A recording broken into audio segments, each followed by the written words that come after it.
All right, what we're looking at is we're pushing an object against the wall. Imagine a cell phone, a box, doesn't matter. Anything you want to think about, you're pushing it against the wall, and the force you're using to push it against the wall is 200 newtons. Okay, that's what this is telling us. There's a coefficient of static friction of 0.6 and a coefficient of kinetic friction of 0.4. We know if the object is not moving, we're going to look at the static friction coefficient to determine the frictional force. And if it does start to move, then we're going to immediately switch to the kinetic friction, meaning that friction is going to be less if the object is in motion because the coefficient of friction is less. Several students are discussing the frictional force about box 1. 1 second after the force is first applied. So as soon as they push against the wall, they look at it, wait a second, they start talking. So Art says the frictional force is 60 newtons since the box will not be moving and the coefficient of static friction is 0.6. Brat says the frictional force is 100 newtons upward since the box has a weight of 100 newtons downward. Celeste says the frictional force will be 120 newtons since the box will not be moving and the normal force will be 200 newtons. And then Dorothy had a lot of things to say. Let me see if I can scroll this to where we can read it all. That makes it a little bit better.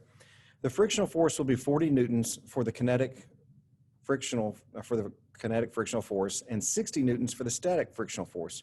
So she's done some calculations.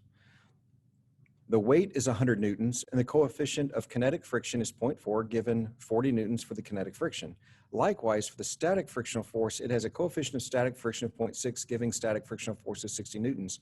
I'm starting to think Dorothy doesn't have a lot of friends because she's talking way too much about a box stuck to a wall.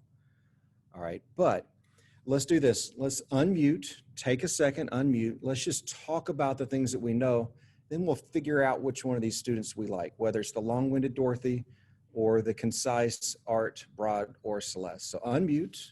Yes, I can tell if you're muted. Unmute. Still unmute.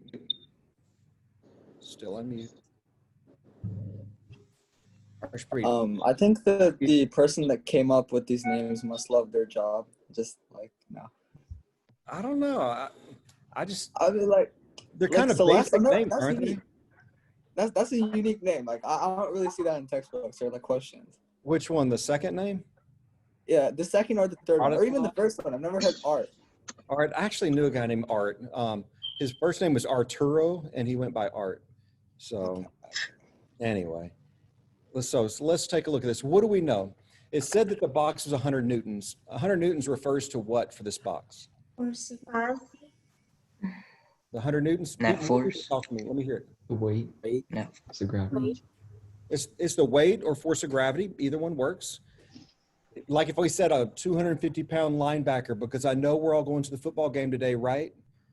We know we're playing today against Frisco High at Toyota Stadium. I'm going to be there. I'm going to be looking for you guys to be there. Support your team. Come on, it's cheap. Go watch your football team win. Okay, anyway. So a 100-newton box, that's its weight. That's the force of gravity down. That 200 newtons, that's the force that we're applying to it. They gave us an arrow, so I can't really ask you about that. Which direction is the, with words, not with pointing, but with words, what direction is the normal force going? Left. Opposed to the applied force. I've heard some really good left ones, and then I heard some other things that I wouldn't love. And the reason for that is we know that the normal force is perpendicular to the surface. In this case, the wall is the surface, and perpendicular to the wall would be to the left. So the force applied and the normal force are in balance right now. Let me check this name coming in real quick. You already checked them off. They're just two people coming in. All right, so now that we know that, we know that the force applied, and we know the force normal are in balance. Which direction is the force of friction pointed? Which direction is the force of friction pointed? Talk to me. Upward. Up. I'm going to read it. All right, which way is up? All right, why do we say up? Because gravity goes Because down. gravity's down and it's going to be opposite. How do we know it's the opposite of gravity? Because it's stopping it from falling, so. Okay, I like that, stopping it from falling, because we know the force of friction opposes motion. And while it's pinned to the wall, the only direction it really wants to go is down, right? That box wants to slide down the wall. Friction wants to oppose any movement. So therefore, friction has to be going up because it's going to oppose that movement going down. Okay. Now that we know that, who do we agree with? List of students there. Who do we agree with? Right. Bratislava. We agree with Brot. 100 newtons upward, since the box has a weight of 100 newtons downward, it's in balance. That means it has, that doesn't mean it's stopped. That just means it has a constant velocity. In this case, constant velocity of 0. All right, so I'm going to take this off the screen since I picked the right computer that has it. Take out your homework. The first one I want to look at is this one. Ones with the graphs on it. Okay. Ow. Go ahead and mute back up. I'll see if I can help you on that one. Let's see, mute all. There we go. Hey, it didn't mute me, so hey. All right, we're all muted back up. Don't have to hear the background. That's cool. Now, what I want you to do is look at this and see how far you got into the packet. I want to find out where you got stuck. A lot of people, which I completely appreciate, reached out to me and asked for help on certain problems. So I kind of suspect where we want to review this a bit, but I want to hear from you first. I want to hear, let's see, I have some, go over friction number 1, parts A, B, and C. That's those that are the only ones I need help with for friction. Okay, which sheet are we looking at? Let me see. Okay, on this one, practice problems, more Newton's second law. Tell me where you need the help. You can do it. You can unmute for a second. Tell me which number. You can put it in the chat. I'll watch both. If I see it come in the chat, I'll write it on my board so I don't forget. Or you can just yell out, hey, Mr. Whiteley, I want to look at number whatever, number 6, number 5 and 6. Okay. Anybody other than 5 and 6? Do we want to start with 5 and 6? Okay, cool. Let's do that. Let's see. Nope, that's where we're stopping at. Okay, 5 and 6. Let's start there and see what happens. So let me share my application again. We'll go back through the that, and let's see. I think it's going to be this one. Oh, look at that. I still have my work from previous class. Or no? It's as if I have other classes besides you guys. I know, it's terrible. They make me teach more than one class. And look, it is number 5 and 6. So if you're quick with the screenshots, let's see if I can erase it before you get the screenshot. All right. So this is the worksheet that we're looking at. This is the packet. I apologize for not getting that deleted first, but that's okay. Let's get through this. Let's do it together and see what we come up with. All right. Drawing tool. There's our packet. I'm going to scroll up to number 5. And let's zoom into this just a little bit so we can see it better. Okay, if you've got it in front of you, fantastic. That's what I'd really like. If not, don't worry about it. It's on your screen. Wherever you got in this packet, I want you to get to this page. Wherever you got on these problems, I want to make sure I can push this forward for you. I prefer that you're not sitting with blank paper just copying what I'm doing. You're not going to learn from that. I want you to be attempting these problems, and then I'm helping nudge you forward. That's where you're going to learn. So let's look and see what we have. We have 2 physics students eagerly grab a worksheet that has a mass of 0.013 from Mrs. Mosley's hand. Mrs. Mosley is a physics teacher at Liberty High School, if you didn't know. She's also the one that prefers all the gazelles. So when you read about all the gazelles in our problems, it's Mrs. Mosley. All right, so this is our free body diagram. This could be that worksheet or whatever it is that they're grabbing at. I'm gonna go ahead and put the mass in here, 0.013. We know it's in kilograms, and I ran out of room, so we'll just leave it at 0.013. Mrs. Mosley pulls with a force of 0.4. The students pull with 0.5 and 0.07. I prefer things to accelerate to the right, so I'm going to put the students on the right and Mrs. Mosley on the left, because I can see that their magnitude is bigger than hers. So let me draw hers. So we can say that this is the force of, let's do a little m for like force of Mosley, right? Let's just go ahead and put equals 0.4 meters. And then first student, we can do like force of student 1 is equal to 0.5. And then force of student 2 is equal to 0.07. And these are all newtons, no mystery there. Yes, I did try to make the force of student 2 smaller in magnitude for the arrow because their force is smaller. It should be represented in the free body diagram. All right, now it asks us how far do the students pull the worksheet in the first 0.2 seconds? Seems like a kinematics problem on that second half. So I'm gonna, on the right side, I'm gonna kind of put my kinematics information. How far? That's a question of delta x. And they do it in 0.2 seconds, so that's definitely a time, 0.2 seconds. I'm guessing when they grabbed at the worksheet, it wasn't moving. Otherwise, they'd kind of have to tell us. So let's assume that the worksheet's not moving in her hand. And when they reach for it and they pull, they're going to create an acceleration. But the initial velocity, I would say, is 0 meters per second. So this is about all that I know. Now, one thing I can remember is that the sum of forces is equal to mass times acceleration. And acceleration is one of my kinematic variables. So if I could solve for acceleration, I could put it into a kinematic formula. I would have 3 known and 1 that I'm looking for. And I would have no final velocity, so then I would kind of know what equation to pick. So let's see what we can do, see if we can determine what the acceleration is. If we want to solve for acceleration, we're going to divide both sides by m. So we put mass all on one side, it cancels on the right. We have the sum of forces divided by mass is equal to acceleration. In this case, the sum of forces, I'm going to move to the right just a little bit so we have room. So the sum of forces here would be 0.5 plus 0.07. Put those in parentheses, and I'm going to subtract from that 0.4. And we're dividing by mass, which they said was 0.013. Okay, if I add up the forces going to the right, I get 0.57. I'm going to subtract any opposing force, 0.4. And I'm left with the sum of forces as being, what, 0.17 divided by 0.013, which equals, let me get my telephone calculator out. If I make a mistake, you guys got to speak up and tell me. I'm not looking at the chat. It's up to you to say, Mr. Watley, you're messing up. 0.17 divided by 0.013 equals 13.08. So 13.08, and I'll put that in the blank here, 13.08 meters per second square. So I've used Newton's second law to solve for acceleration because Newton's second law and kinematics, they have one thing in common. They both can solve for acceleration.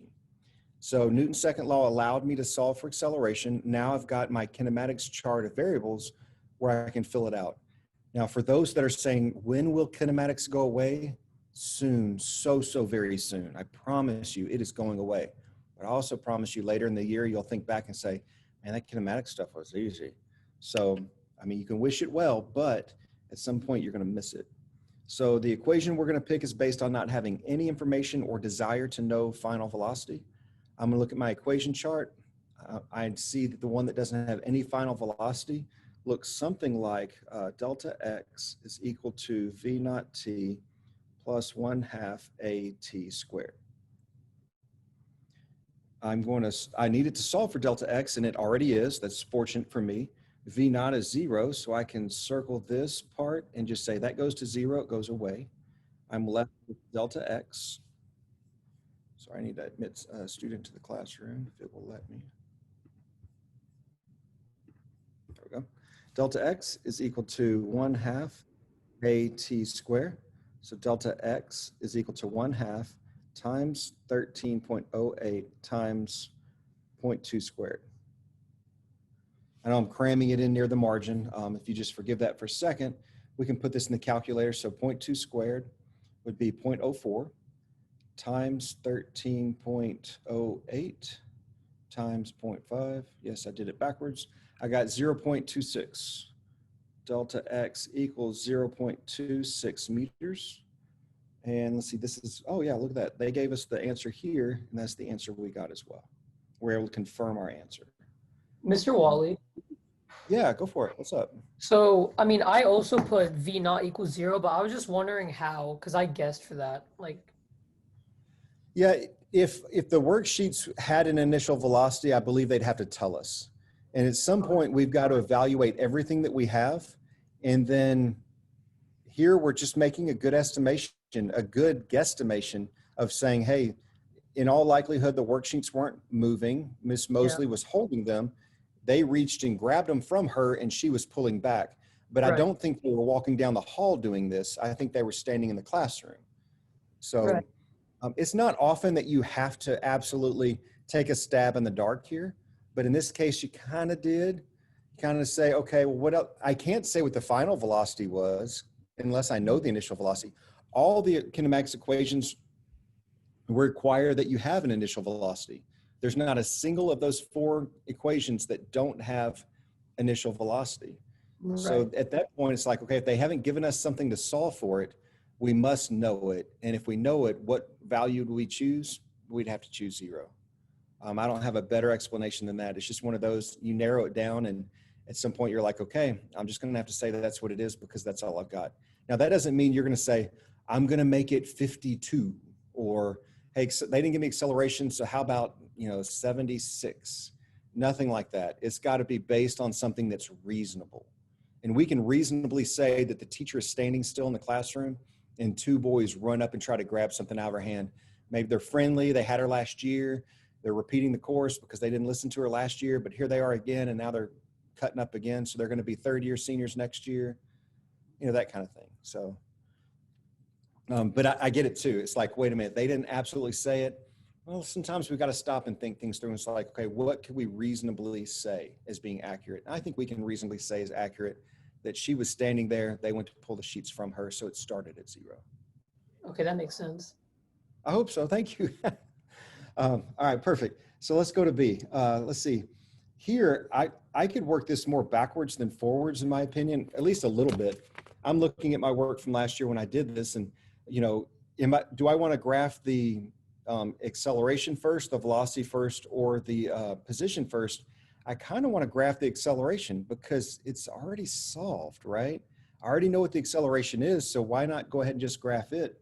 And if I were to just set the scale on the y-axis, on the vertical axis, I could set it as like, that's 2, 4, 6, 8, 10, 12, 14.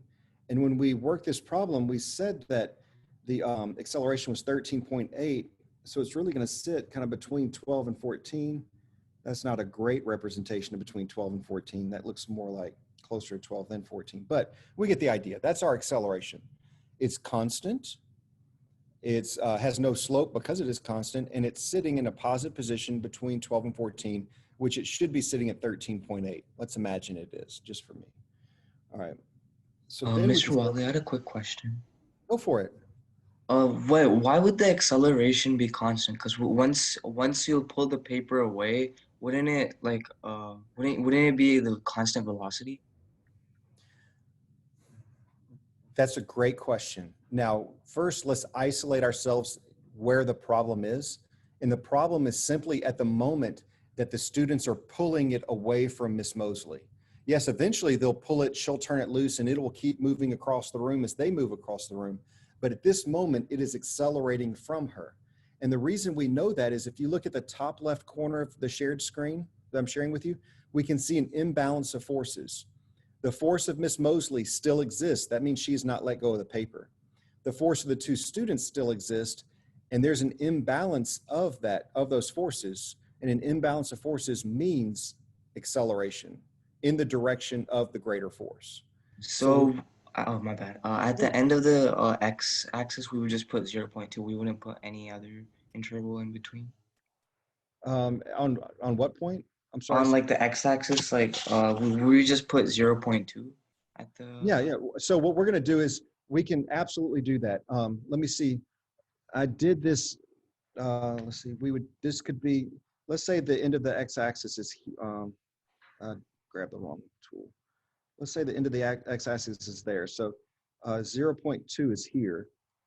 And so maybe 0.02, 04, 0.06, 08. So this would be 0.1, 0.12, 0.14 there, 16, 18. So it would be something like that. And we would use that same X scale or time scale for each of these graphs that we're doing. Okay, yeah, I was just confused because I thought we had to go past 0.2. second? No, We just not graph. necessarily. We just need our graph to span the entire area. Now, if our scale just goes from beginning to end, then our graph, as long as our best fit line or our graph spans the entire area, that's all that matters. Thank you. Absolutely. If you did something shorter, that's okay. I mean, right now, this isn't about, setting the scale of the graph. It's more like just what does it look like? On the next graph, we did velocity here. If I did for the vertical axis, if I did like 1, 2, then that's 1, and 1, 2, that's 2, 1, 2, and then that's 3. Okay. Same scale across the bottom. So 1, 2, 3, 5, 1, 2, 3, 4, 5. So we can say right here's 0.1, and that 0.2 is out here, which would be that last line that they didn't draw. So here we know that at that 0.2, it was, what was our final velocity? Did we do a final velocity on this one? I actually solved for final velocity on this one so that I could graph it. So I looked at this and I said, okay, I use VOTAT, V equals V naught plus AT. And I solved for final velocity and I got 2.62. So then I can go up to 2.62, which would be somewhere in this neighborhood, and say, okay, I know that that's final velocity there. Initial velocity was 0. So then I can draw a line that would look something like that. Was it necessary? Not really. You knew it started at the origin, and you knew that the slope was equal to the acceleration. So you can say, okay, I know my slope has to be equal to 13.08.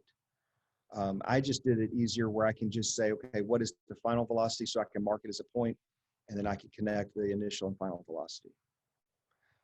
For the displacement graph, the bottom scale is exactly the same way. So 1, 2, 3, 4, 5. We said 0.1 is there. I need to go back to my drawing tool. So 0.1 is right here. 0.2 is out here on the edge. And then as far as going up, I did is 0.03 is each block. So if I skip one, that would be 0.09. That's 12. So this would be 0.15. Is that right? Yep. I'll skip 1.21. And then skip 1.26, 0.26, like that, so this would be 0.06. You get the idea. I think that's right. If I messed that one up, you have to let me know. But if we know that we have an acceleration, a positive acceleration, we know we're going to have something that looks something like a smile, right? And we know that it's going to start, it starts near the origin down here, and it finishes at 0.26 at that last time point up here. So it would be some sort of graph. I'm going to try to do this to where it would be something like that, or some sort of a curve. That right side of the smile face or the happy face that shows a positive acceleration. We know it started at the origin, and the displacement started at 0, and then it took 0.2 seconds to get 0.26 meters. We solved that in number 5A. So this is how I put this together. This was my mentality as I was putting it together. This is what I used to solve these problems. This was number 5. Any questions on number 5 before I scroll up to number 6? You had some really good questions. I'm really happy with the interaction this afternoon. For some reason, the last class, second period, they were tired. It was really tough. I'm going to scroll up to number 6. Oh, let me check the chat real quick. Number 6 in the packet. Okay, so the one that's called friction. Okay, when I get to friction, remind me for A, B, and C on that one. In this case, would we always talk about constant acceleration? Yes, I don't think we're going to do anything that's other than constant acceleration. I could be wrong, so if I am, just yell at me.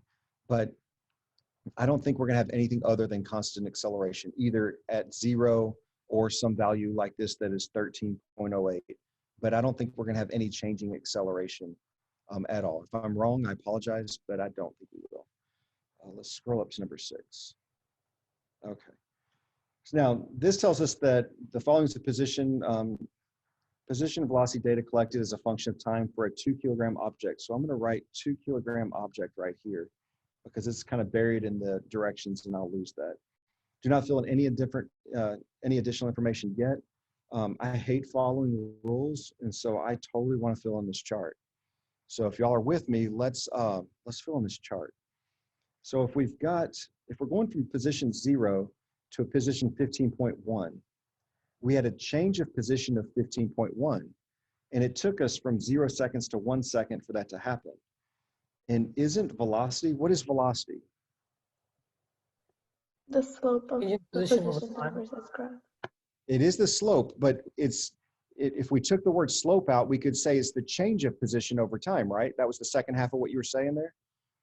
So the change of position, well, the change of position going from 0 to 15.1 was 15.1, and it was done over 1 second, so that's meters per second, right? That was our change in position over time from time point 0 to time point 1. Now at time point 2, we started at, to get to time point 2, we started at 15.1 meters, and we went to 20.4 meters. So our change in position here over time, which is also known as a velocity, was 5.3 meters per second, right?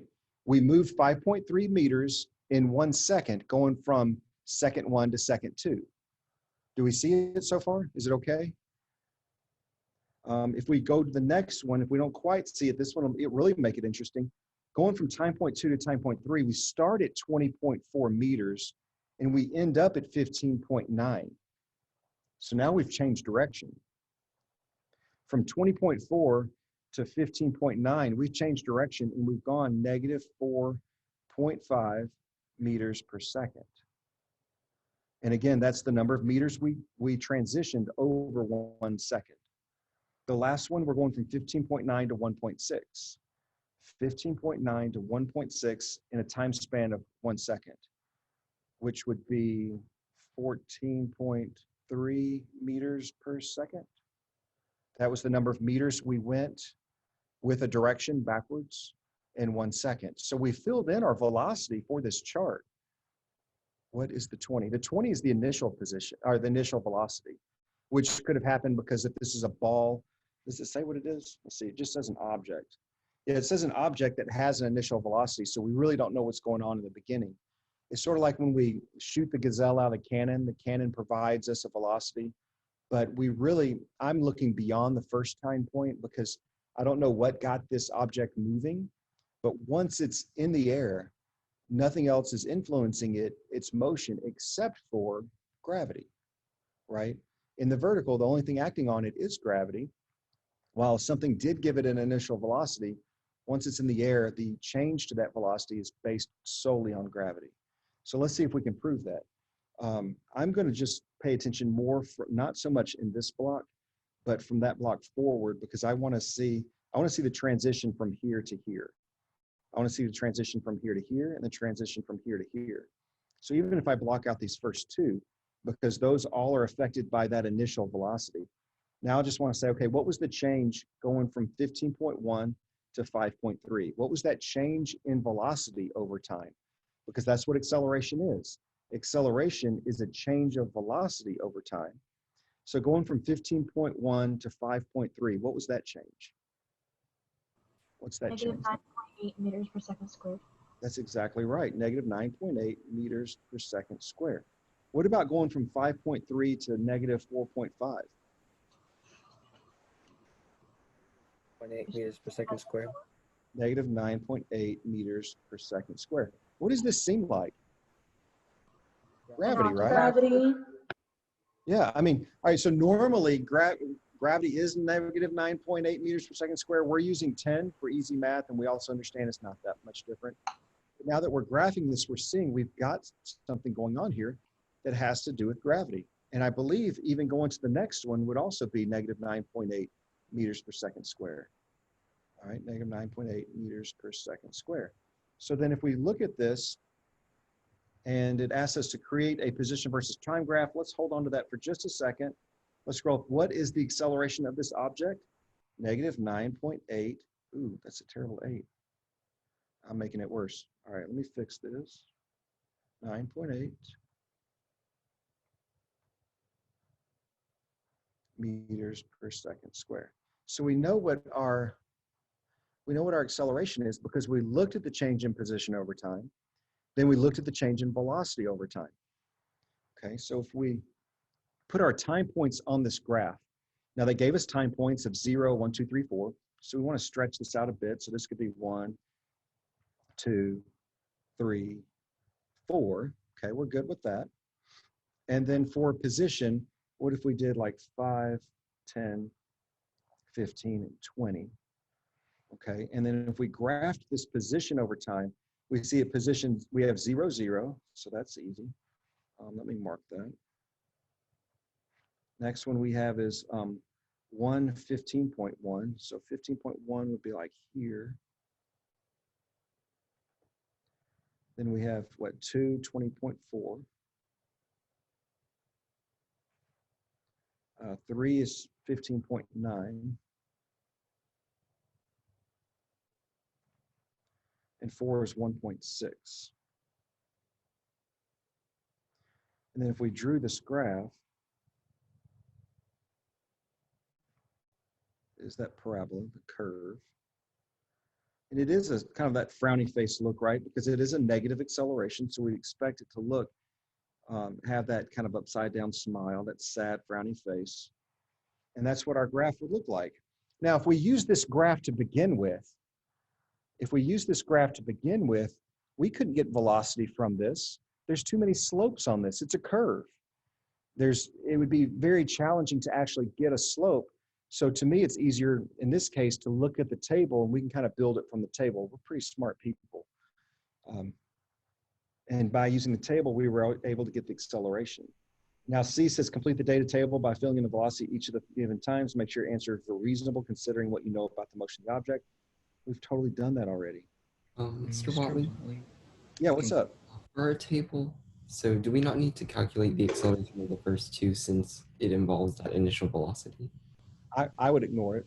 I would Okay. totally ignore it because it used that initial velocity. So I don't know what's creating that initial velocity. So I just kind of built it from there. We're not going to see something where we have to build an entire table. What we're going to do is we're going to use the table to understand the projectile or the motion. And I think based on what we did in the table, we completely understand the motion of this projectile. So we've kind of fulfilled the need of the table by taking care of that. Mr. Watley. What's up?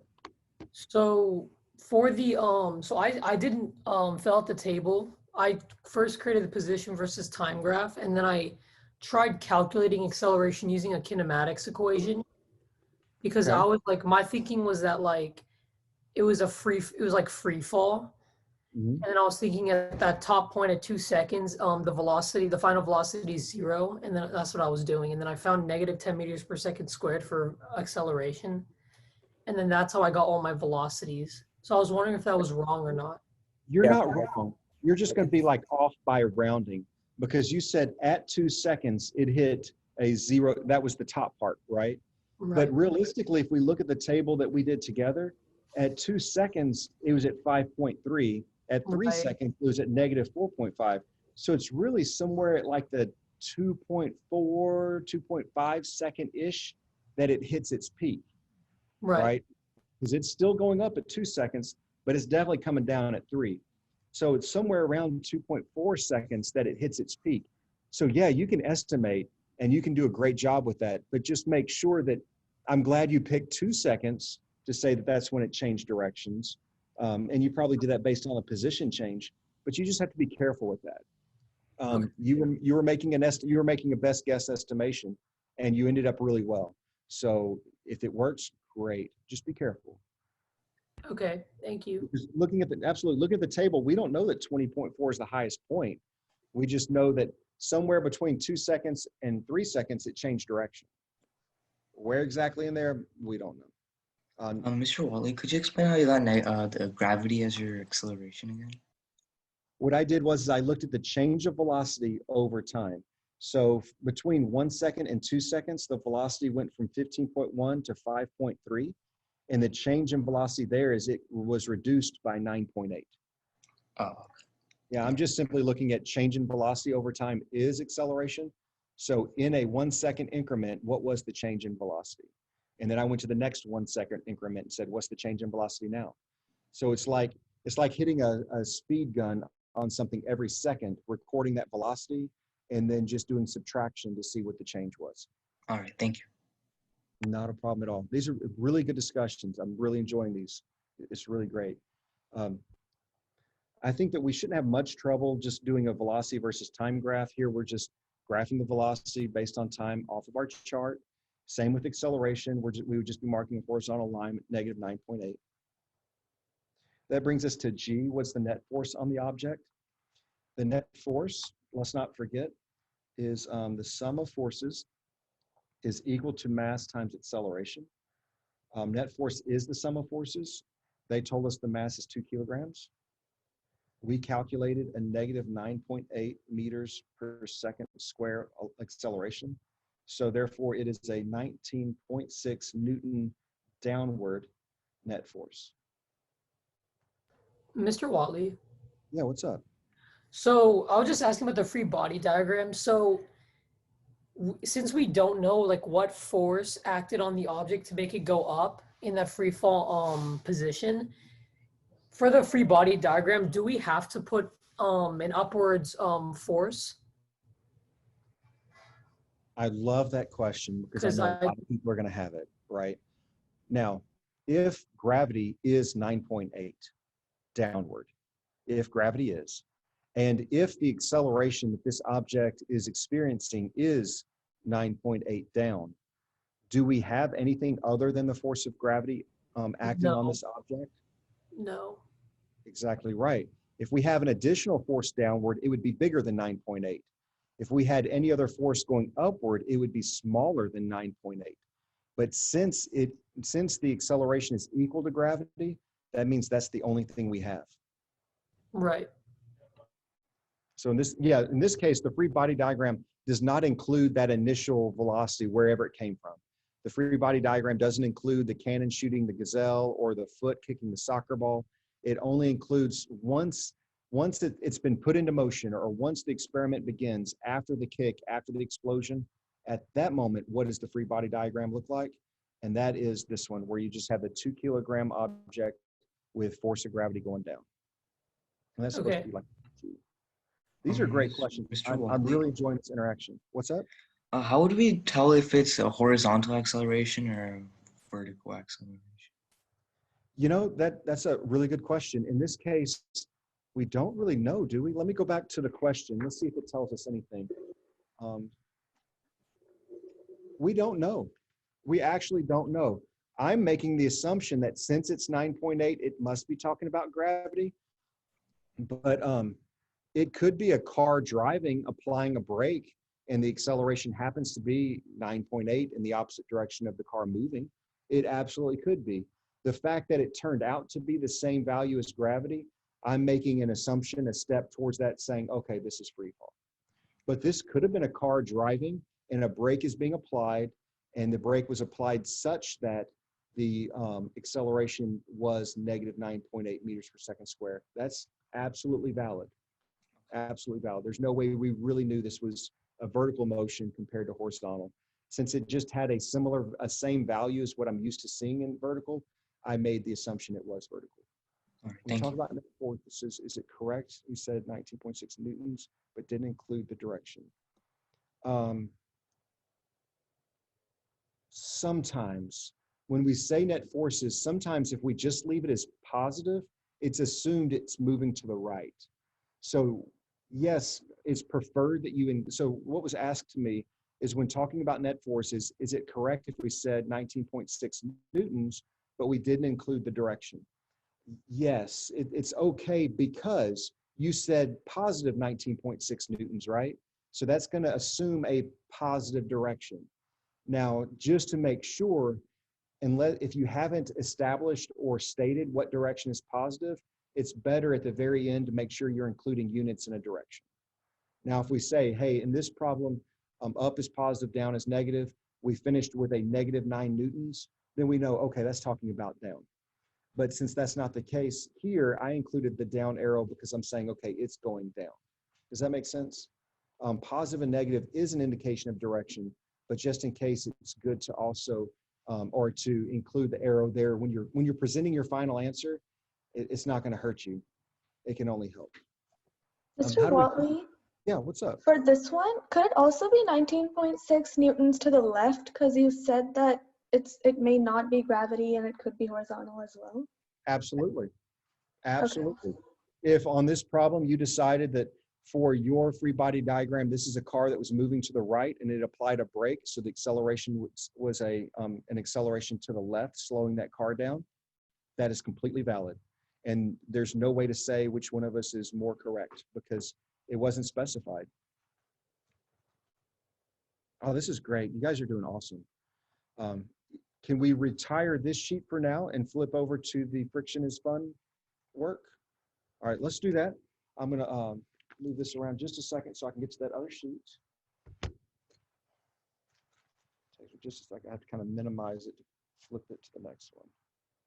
And let me just check and see if all my work got cleared from the previous class. Yes, it is. Okay, awesome. So bring this one up. I'll give you just a second to get a drink of water. Find this sheet, find your work. We did number 1A, B, and C, though someone did ask me to do 1A, B, and C. So we'll look at this real quick on number 1. I do want to spend some time on 2 and maybe 4, definitely number 2, and then we can either do 3 and 4 if we've got enough time. But we'll have to probably do 1, 2, and maybe 4. Let's see what we can do. So take a quick drink of water. I'll give you like 30 seconds and we'll start on this.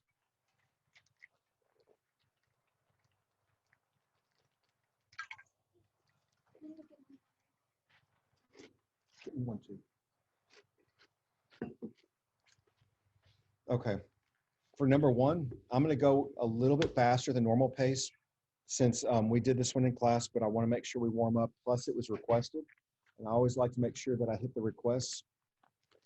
Let me get this put back in the notebook, and then we'll get on that one.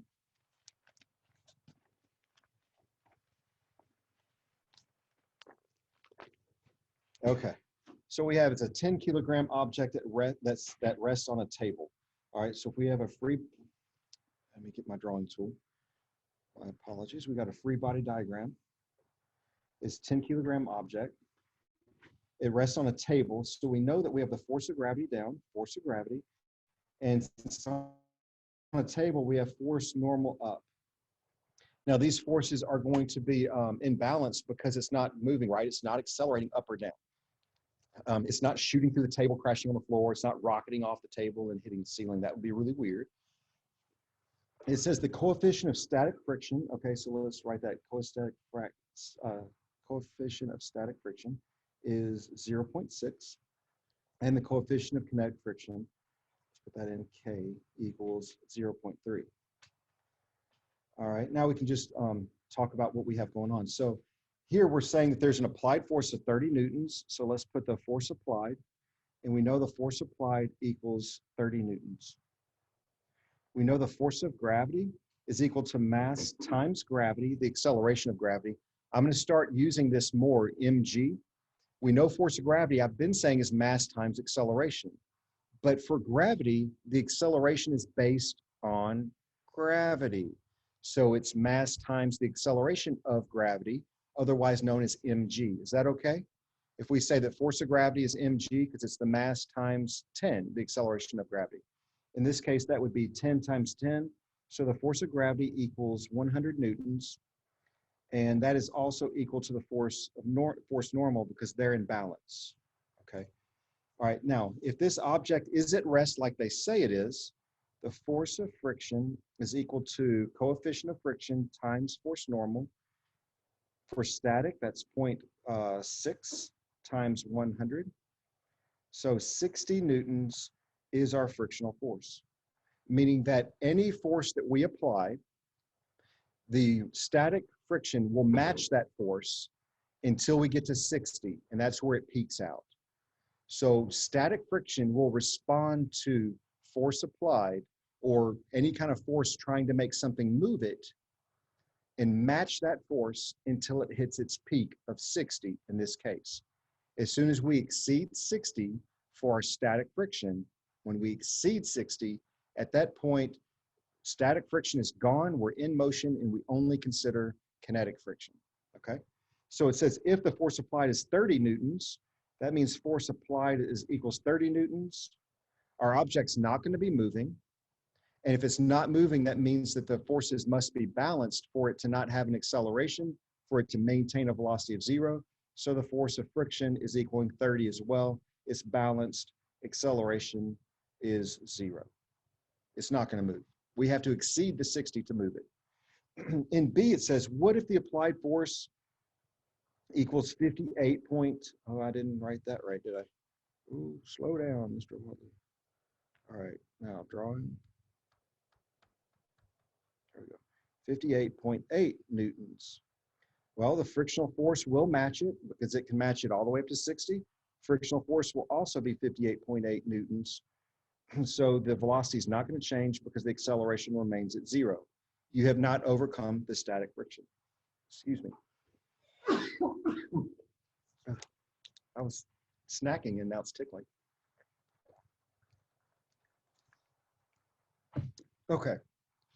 Now in C, it says, what if the applied force is 60? Well, this worksheet was based on using 9.8 as gravity.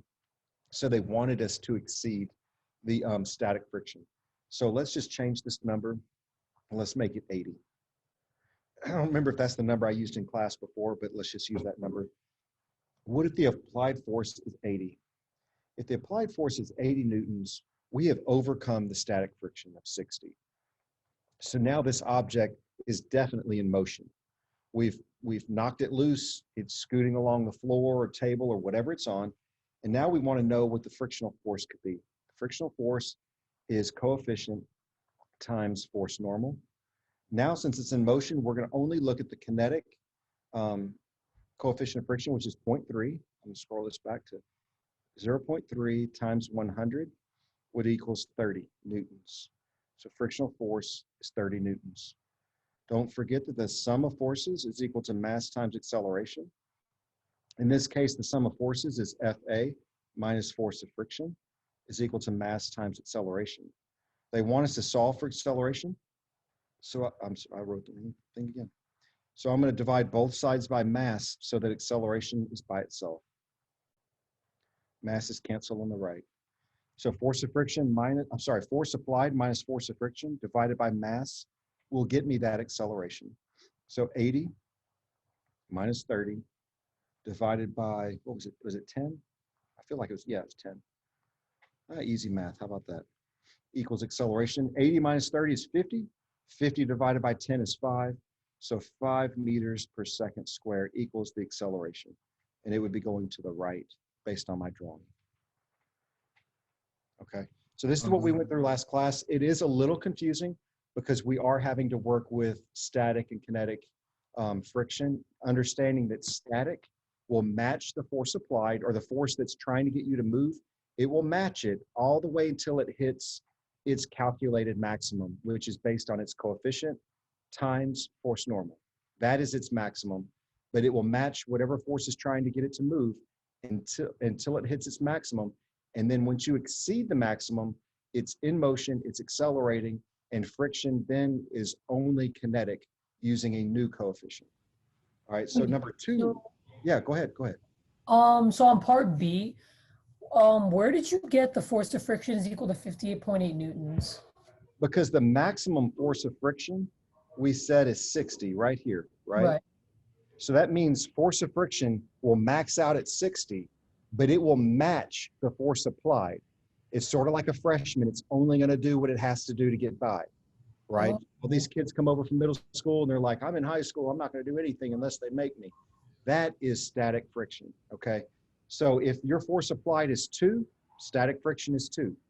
If your force applied is 20, static friction. And think about it though, because if the static friction is 60 and you push on it with 2 newtons, if it didn't match you with 2, it's going to just go push backwards. Right, it would slide, it would knock you down. Every time you go move a couch, it would slide right into you. You're like, it's weird. Every time I push on it, it pushes right into me and knocks me down. But we know that it's not moving until you overcome it. And the fact that it's not moving means that it must have balanced forces to have no acceleration. Okay. Don't get this confused. Balanced forces does not mean no velocity. It means constant velocity. And if it started at 0, it's going to be constantly 0 until it experiences an acceleration to change it from 0. That was something confused email I got over the weekend was this, once you balance the forces, doesn't that mean it stops? And no. That just means that acceleration stops, velocity sticks wherever it's at and maintains. Does that Okay. help?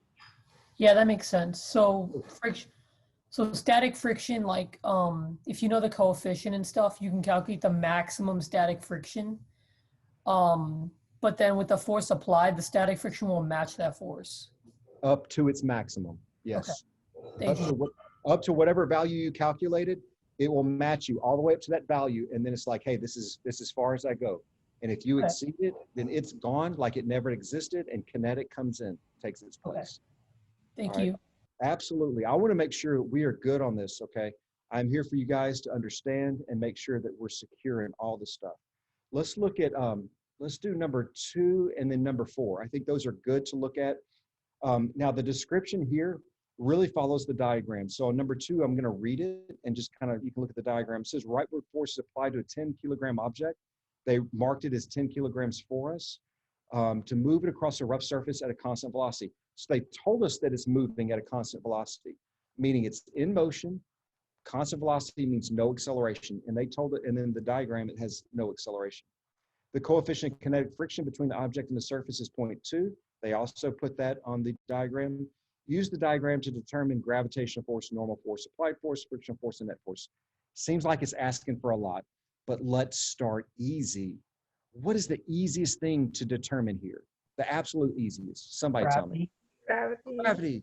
Yes, because we know that the force of gravity equals mass times little g, right? Little g is the acceleration of gravity, 10 meters per second squared. So mass times gravity. And mass, they said, was 10. We know gravity is 10. So we know the force of gravity is 100 newtons, right? So we can put that in, 100 newtons. Now, this object's moving horizontally, not vertically. It's not it's not shooting up like a rocket. It's not breaking through the tabletop, nothing weird. So we know the vertical forces must be balanced if it has a constant 0 vertical velocity. It's not moving vertically, right? So that means force normal is also 100 newtons. We okay there? Okay, cool. Now, if we know force normal and we know the coefficient of friction, we can say that the force of friction is equal to the coefficient times force normal. And then here we can say that that means 0.2 times 100 equals 20 newtons. So that means friction should be 20 newtons. If I get it wrong, you got to tell me. Okay. Now, if frictional force to the left is 20 newtons, and they said there's no acceleration means balanced forces, constant velocity. So if we have a 20 force to the left, we must also have a 20 Newton force to the right so that it's balanced, 20 Newtons. And then if it's 20 to the left and 20 to the right, balanced forces, the net force is 0. Okay, so I love these problems. They're probably like my 3rd favorite in this unit because I like puzzles. And you get to start out and you're like, okay, what can I solve from here? And I can do gravity. Well, if I can do gravity, I can do normal. Now that I have normal, I can do friction. Now that I got friction, I can do applied. So you kind of get the order, get the rhythm. Let's skip number 3 for now. If you need help with 3, communicate with me. I just want to keep us on track because I really want to talk about that lab.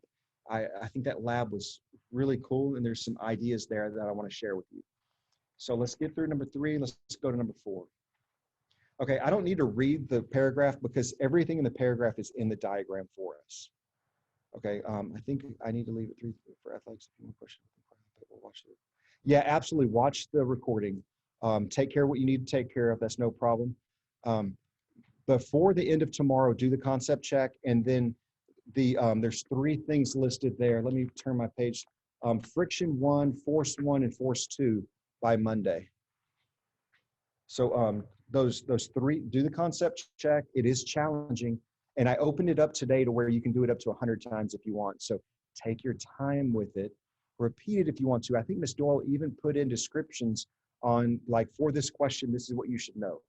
So do that, and then do those 3 things, those 3 attached worksheets. We'll start next class talking about those. All right, so let's go back to number 4. Let's get through this real quick so we can do the lab. All right, if we've got the mass, we know that force gravity is equal to mass times gravity, which would be 4 times 10, which is 40 newtons, right? So force of gravity is 40 newtons. It's not moving vertically, so the normal force is also 40 newtons. Okay, now what have we got? We can't do force of friction because we don't have the coefficient. Okay, well, we know that the sum of forces is equal to mass times acceleration. The sum of forces here would be force applied minus the force of friction is equal to mass times acceleration. Let's solve this for the force of friction because we have the mass, we have the acceleration, we have the applied. So if we solve this for the force of friction, we would have force applied minus mass times acceleration is equal to force friction. I basically added force of friction to both sides and subtracted mass times acceleration from both sides.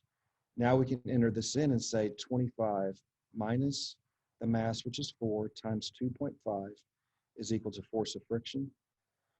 And then this would be 25 minus 10 is equal to force of friction, which is 15 newtons. So the net force would be 10 newtons going to the right, because you got 25 to the right, 15 to the left. And the reason I wanted to bring this one up, because somebody asked me I've gotten this question at least 3 times. How do you calculate the coefficient if it's not given to you? Well, you need to know the other things. So force of friction is coefficient times normal. If we divide both sides by normal, we would have the force of friction divided by force normal is the coefficient. So the friction here is 15, the normal is 40, which equals, let me grab my telephone calculator out, 15 divided by 40. 0.375 or 0.38. And because I don't like too many decimals, 0.38 is our coefficient.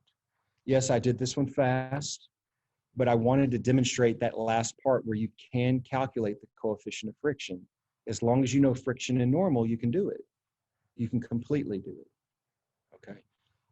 We've got like 20 minutes left in class, probably a little bit less than that, or around that when they start barking over the speaker, telling people when they're dismissed, which is just enough time for us to go through that that lab. So if I run out of time, a couple of key points. Number one, today at 5 o'clock is the last chance to drop this class. If you're looking at today, and especially the inquiry lab, if you look at, once we get done with that, if you're completely lost, you got to make a hard decision. Are you going to put the time and work in, or do you need to access that form I sent you? I'm always here to support you and help you, but you've got to make the decision for yourself. Second thing is, the retests are open from 4:30 to 5:30 today. That's your final opportunity to retest. Make sure you've already completed the College Board multiple choice questions for Unit 1. And then you've got this last window today, 4:30 to 5:30. No, you don't have to be on a Zoom. Click on the link. Retest A is for 1D kinematics. Retest B is for 2D kinematics. The last thing is the concept check. Get that done between now and end of day Friday.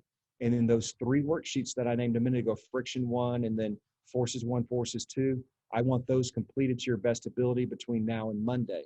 That's the rest of today, all tomorrow, through the weekend. Contact me for help. You guys know the ones that have been contacting me, I do my best to respond and help you guys out. And if you're not contacting me, shame on you. Contact me for help, okay?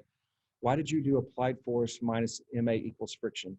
Because right here, let's go sideways right here. We had this equals mass times acceleration. I added force of friction to the right, and I subtracted mass times acceleration so that I can get FA minus M times A is equal to force of friction.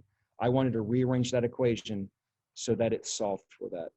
When is the concept check due again? I said today in that in Canvas, but if you get it done by end of school day tomorrow, I'm pleased with that, at least the first try. And do it on your own. Don't get the answers from someone else and then try it at your own pace. I really want to know what your abilities are, and I also want to know where the class is struggling as a whole. If everybody misses number 3, I know that I need to do something about teaching number 3 better.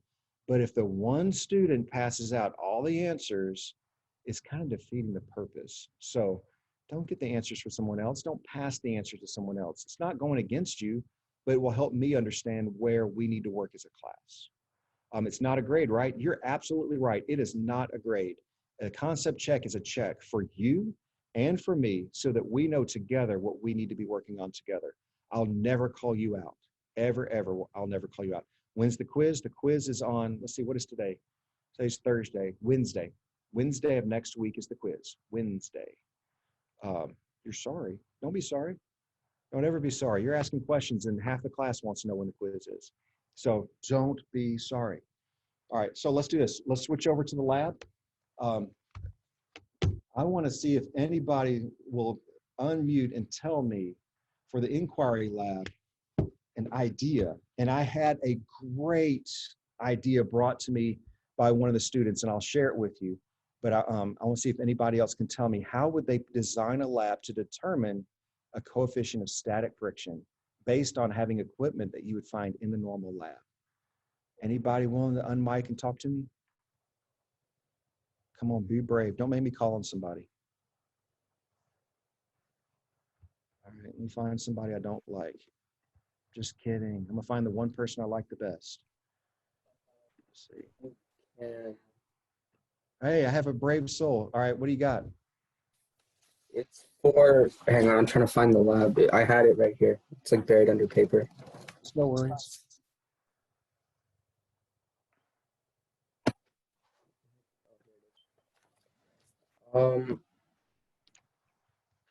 We're doing number 1, right? For the draw Yeah, diagram. just describe to me what would you do in a lab, just in broad strokes. No big details, broad strokes. How would you design this? I'd put the board down and draw like 5-centimeter intervals with like a chalk, and then I'd put the block at the first interval and then proceed from there. Okay, how are you going to move the block?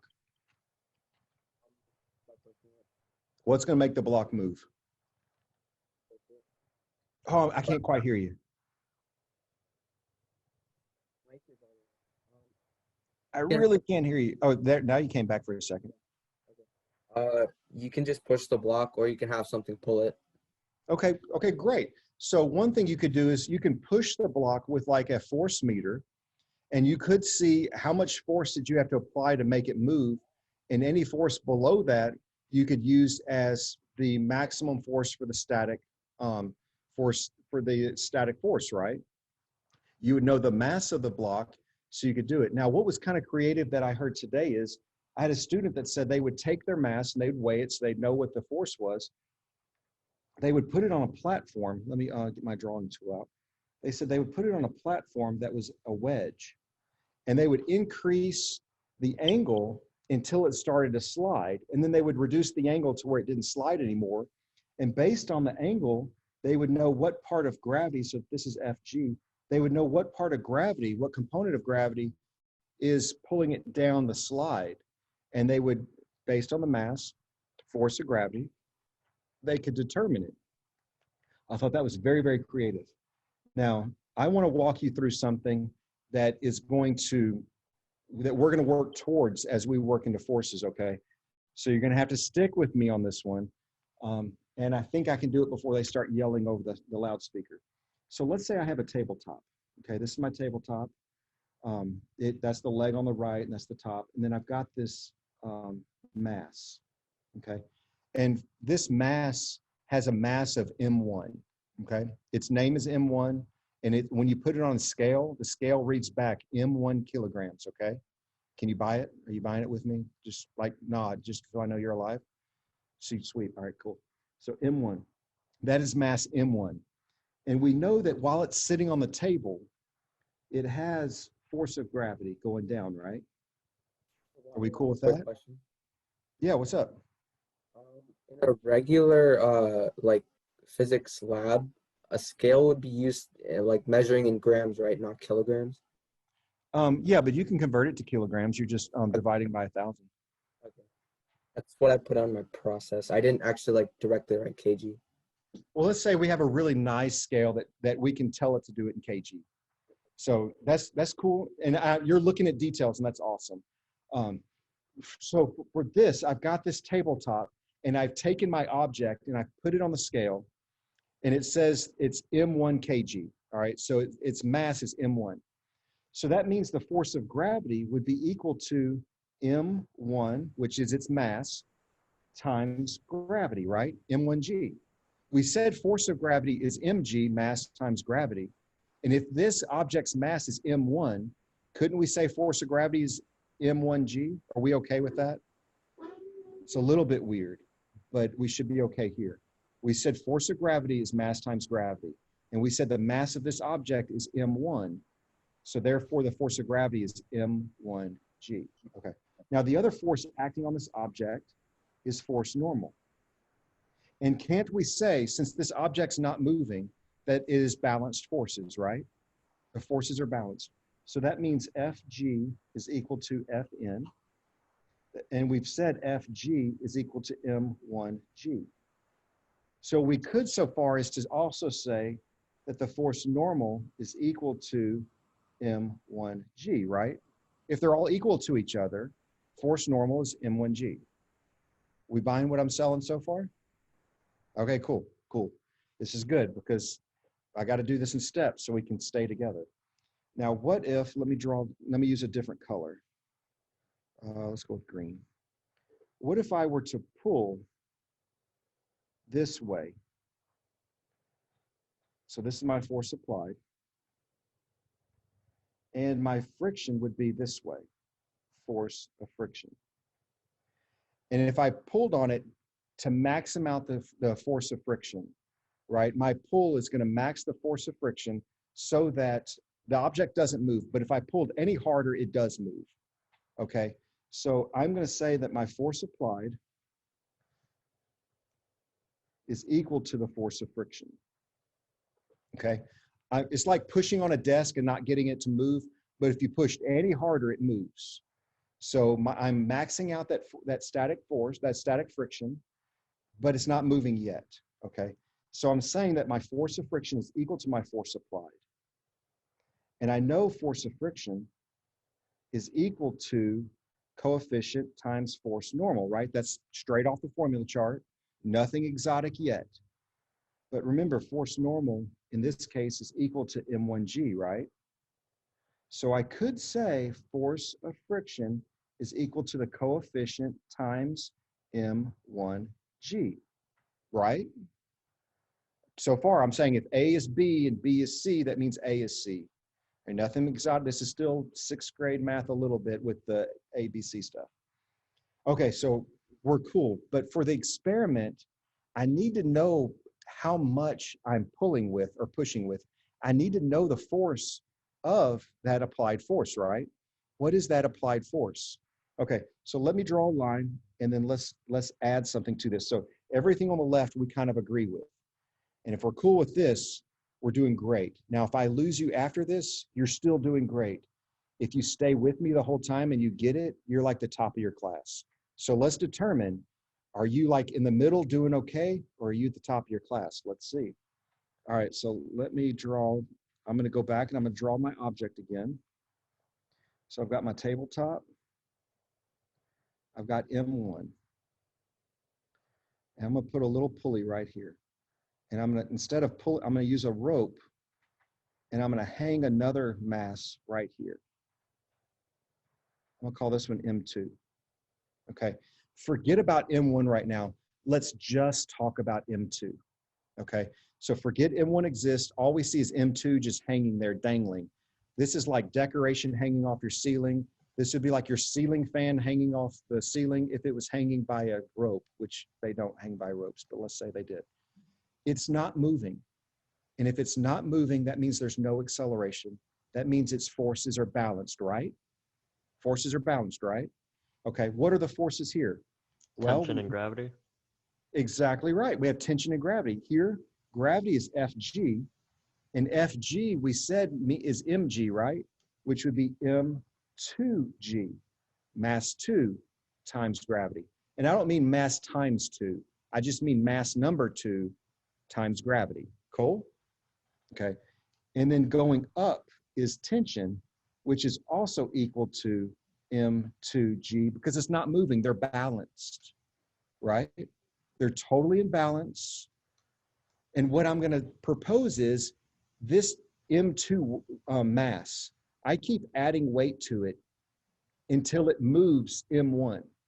When M1 goes in motion, I stop and hold it with my hand and take that last weight off.